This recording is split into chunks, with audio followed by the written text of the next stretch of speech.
Göçmen elder göçмөнчүлүктү жашоонун кайталаңгыс, бирден бир уникалдуу формасы деп эсептешип, отурукташуу маданиятын жээрип, отурукташкан элдерге аралашуудан жаа бою катышса да, алар менен карым-катнаш күтүүнүн өзгөчө бир ыңгайын таап, алака түзүүнүн маданиятын калыптандырып жүрүп отурушкан. Ошонун бир таасири шаар куруу тууралуу кыял. Көчмөндөрдүн шаар куруу тууралуу кеп кылганы, ал тууралуу көз карашы да кызыктуу. Маселен, көчмөнчүлүктүн терең кучагында калган монголдордун аракетин алалы. Дагы бир үлгүсүн көчмөн өзбектер берди. Алар отурукташкан калктын калың массасын басып алышты, жуурулушуп кетти. Кыргыздардын мисалына кайрылсак, Анжиан алай кыргыздары эртерээк аралашып, окумуштуу Хазановдун сөзү менен айтканда, шаар кыштактарды өзүнүн жандоочу чөйрөсү катары санаган. Ал эми отурукташкан элдерден алысыраак жашаган түндүк кыргыздардын шаар маданияты тууралуу түшүнүгү башкачараак болду. Шаар кыялларда дайым жашаган. Эл жомокторунда капкалуу чоң шаарлар сүрөттөлөт. Казыналуу калалар тууралуу кеп болот. Көчмөн баласынын түшүнүгүндө шаарлар соодасы кызыган, кербендер убап-чабап тынбай каттаган базарлуу ордолор.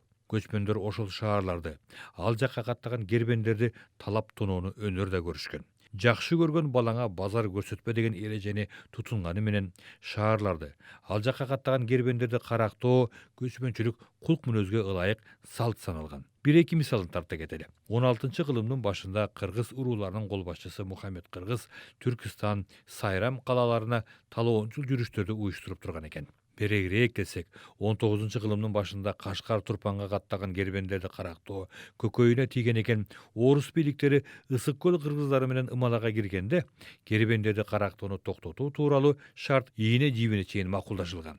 Кашкар Ак-Суга каттаган кербендерди талабайбыз, талаган кишилер болсо көргөзүп беребиз деп бир ооздон кепилдик беришкен экен бугу кыргыздарынын Белек, Арык тукуму Желдең тобунун бийлери. Ал ортодо эки алатоонун арасында шаар куруу тууралуу кыялды орундатуу акырындап быша бергендигин байкайбыз.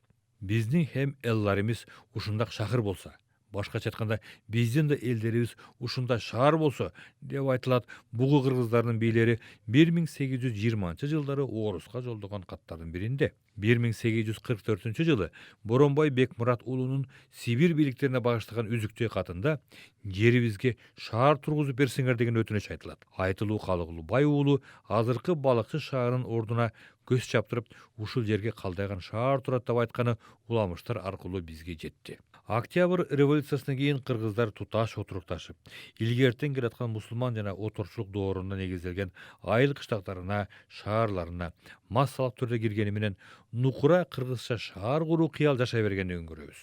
Өткөн кылымдын 20-жылдары Ош аймагын кыдырган Жусуп Абдрахманов азыркы Гүлчө шаарчасы турган жерге нукура кыргыз калаасын курууну тапшырганын эскерет.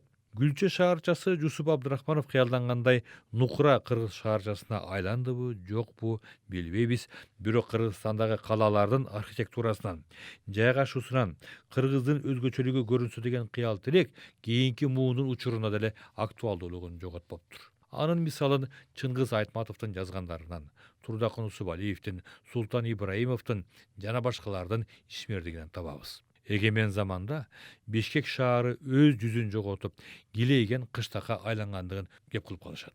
Ошол эле учурда иш баскан Бишкектен Лондон кварталы, Француз кварталы, Ницца кварталы, Манчестер, Барселона деп аталган Европанын борборлору менен ири шаарларын көчүрүп келип койгондой микрорайондор пайда болду.